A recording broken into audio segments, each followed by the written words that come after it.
3D printing.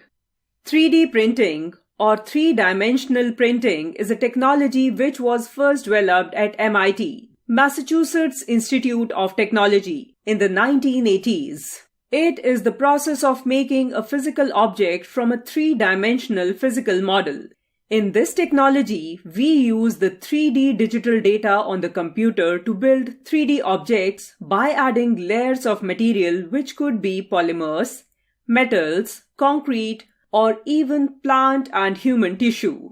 3D printing helps to bridge the gap between ideas and images on a page or screen and the creation of those ideas or images in the physical three-dimensional world. The major applications of 3D printing are education. It is widely used in the education sector. It prepares the students for their future by allowing them to create prototypes without tooling and extensive work. It helps the students to design and produce models they can hold and feel.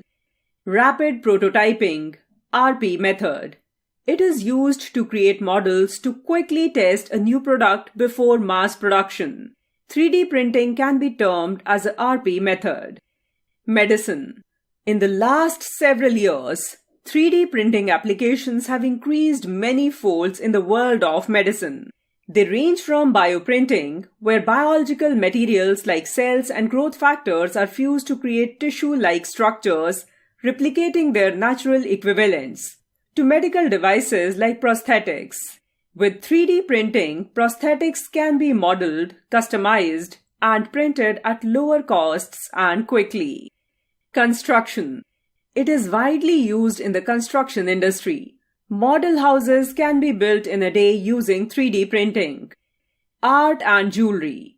The use of 3D printing has led the jewelry makers to experiment with non-traditional designs which were not possible with the traditional methods of jewelry making.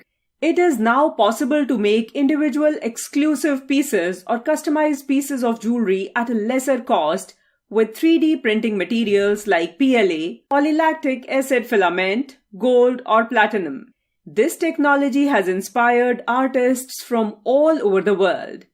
Artists can create beautiful, intricate pieces with metal 3D printing. There are many 3D printing methods. Direct 3D printing uses inkjet technology, emitting waxes and polymers to create a solid object. Binder 3D printing uses nozzles and two materials which come together to act as glue. Multi-jet modeling, MJM, uses multiple materials to form an object. Fused deposition modeling, FDM, a patented technique like direct 3D printing. Photopolymerization. Here, ultraviolet laser beam acts on liquid plastic drops and converts them into solid state, thus forming a 3D object. We also have selective deposit lamination, SDL, direct metal laser sintering, DMLS, and electronic beam melting, EBM technique,